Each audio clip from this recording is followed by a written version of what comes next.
Hello, friends. Welcome to episode 174 of the Nope Coach podcast, Growth Lessons from Hermit Crabs. I'm your host, Suzanne Culberg. I was reading something very interesting about hermit crabs recently, so I'm just going to share this with you. Some of you may already know this, but it was interesting to me.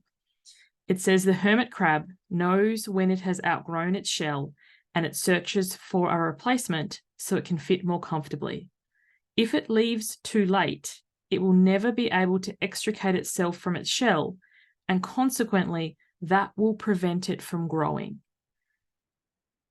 And this has me thinking, how often do we stay too long in our comfort zone until it becomes so uncomfortable? And then by that stage, it's really hard to get out of. The visual that comes to mind for anyone has been to a water park or has maybe taken one of those inner tubes to a pool, in a tie or an inner tube. What comes to mind for me is close to where I live is Raging Waters, Sydney, or in Queensland, there's Wet and Wild Water Park. I'm sure there's variations of it all around the world where they have the lagoon and they have a whole bunch of tubes, like inner tubes, and you get into them and then you float down the lagoon or, around in a circle. And getting into those inner tubes is really kind of easy. You just kind of slide on in.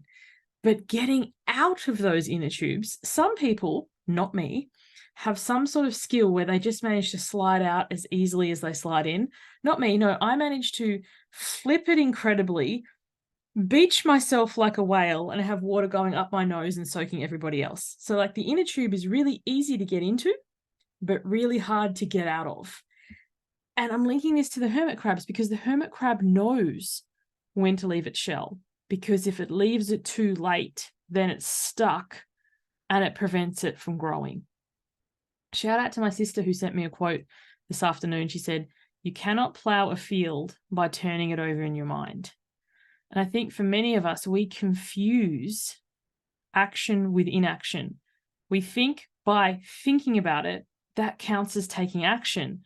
And because we're plowing it in our mind, we're thinking about it and overthinking about it and, thinking some more. We're like, I worked really hard on this. But what have we actually done? Have we left the comfort of our home and put ourselves out there and searched for a new shell like the hermit crab has? Like, just indulge me for a moment. What is the goal that you're currently working towards? I assume that you have one, given it's like a personal growth podcast. Is it starting a business, growing a business, getting healthier, getting fitter, finding more clients, writing a book, whatever the thing is? How long have you been thinking about it and turning it over and planning it some more versus what actual concrete steps have you taken?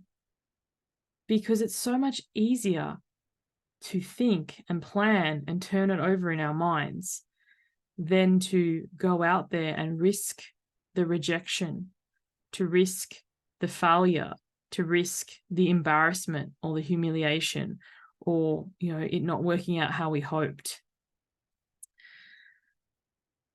Whereas if we're like the hermit crab and we're like, I need to move on this before I reach the level of discomfort where I'm stuck, and from this place of stuck, I can't move forward, there's something to be said there.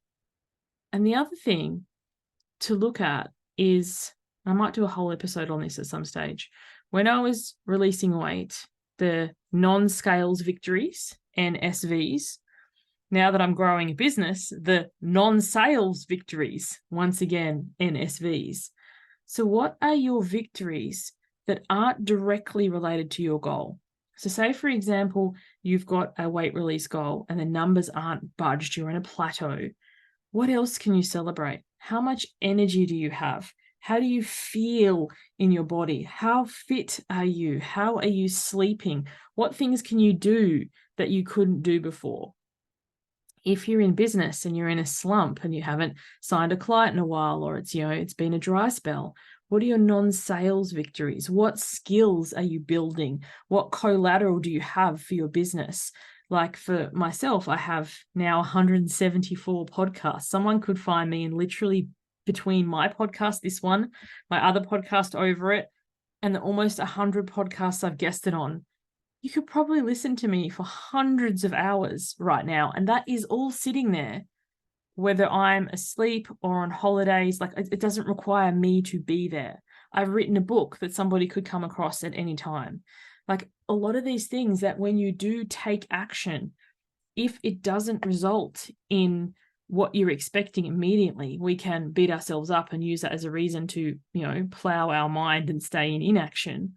But what are you achieving outside of the direct result that you are striving for? When you keep that at the forefront of your mind, when you know that, it's coming, it's so much easier to keep putting yourself in the uncomfortable situation of growth. Title of this podcast, Growth Lessons from Hermit Crabs. I'm not a hermit crab, but I'm pretty sure that leaving your comfortable, safe, protected shell and going out into the elements and being really exposed while you search for a bigger shell is really scary. Much like the hermit crab, when we go out of our safety little bubble and start working towards our goal, it is scary. You're exposed. It might not work out. There's lots of things that, weren't happening when you were safe inside your shell, inside your house, inside your mind. But also, nothing's growing there. If you're not careful, much like the hermit crab, you'll get to a point where you're stuck and you can't move beyond that. Something to ponder. Thank you. Thank you so much for tuning into this episode. I hope you've enjoyed it. If you're not yet on my email list, I encourage you to go over to my website, suzanneculberg.com, click on newsletter, sign up there. Let me visit your inbox once a week or so.